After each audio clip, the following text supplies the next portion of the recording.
on Monday.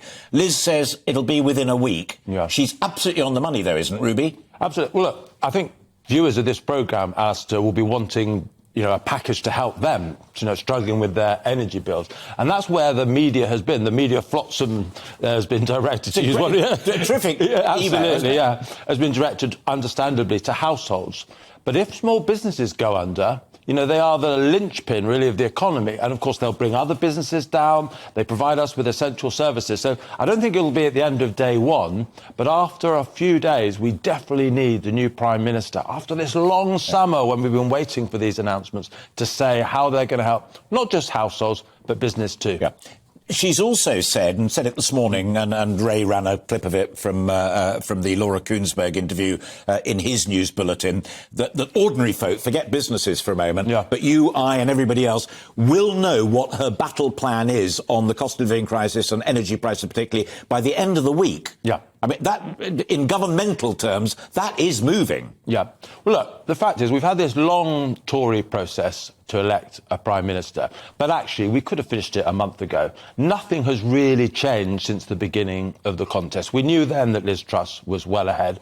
And actually, I think about 2 to 3 weeks ago, is my understanding, she basically accepted that as well. And she's been preparing these last 2 or 3 weeks so that when, at 12:30, approximately tomorrow, she's announced as the new Tory leader and therefore the new Prime Minister, after she accepts the seal from the Queen on Tuesday, she's ready to hit the ground running. And I think we'll see some very, very big announcements this week. She'll have a honeymoon. I think her premiership will look quite positive in a week or so, but then the troubles will mount because you can make a good few first announcements, and I think she will. But my goodness, you were right in your introduction. This is the hellish kind of in-tray, and she's winning this contest, but I'm not sure whether I would want to win this premiership at the moment. I'm not sure about you, Alistair, but it's a real inheritance, a really difficult inheritance. And you said to me first thing this morning that part of that Kuenssberg interview was a standout for you because you felt economically and almost socially it was a profound misjudgment. Let me just play the clip first of all to remind both you and I and folk at home precisely what she said. And it's all about distribution of wealth. It's fundamental. Here's Liz Truss talking to Laura Kuenssberg.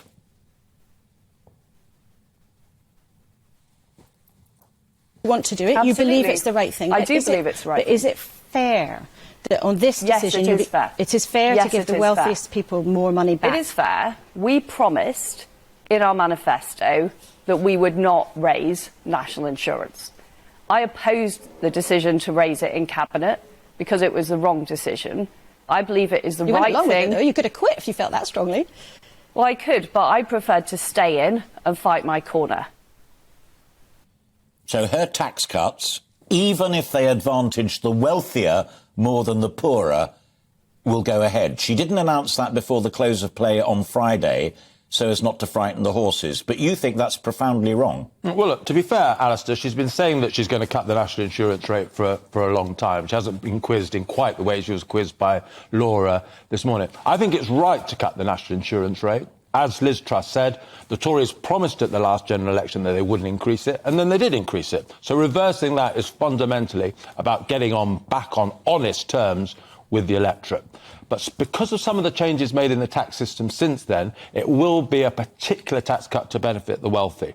I think probably the Tory party's biggest problem over time is it's looked like it's the party of the rich. She's got to be careful about not reinforcing that. And some sort of temporary surcharge on assets or wealthier people, just to show that we are all in this together, that the Tory party isn't favouring the wealthy, is something I would like to see. I'm not expecting to see it, but we do need, as a Conservative party, I'm a Conservative supporter, we do need to look like we're a one-nation party. Yeah. The other side of that coin, which I'm not sure was addressed this morning, but is the fault line between Camp Truss and Camp Sunak, is that whether it goes to the rich or the poor or what have you, it will boost inflation. And Sunak was crystal clear from the outset that he was the Thatcherite, i.e. control inflation first, then cut taxes later.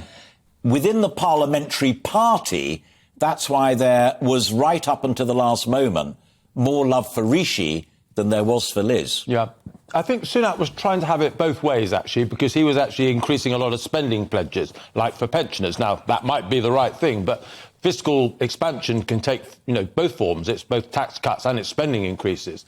The other very interesting thing that came out of the interview that Liz Truss gave this morning was that during the campaign, she suggested she might change the Bank of England mandate. Today, she ruled that out.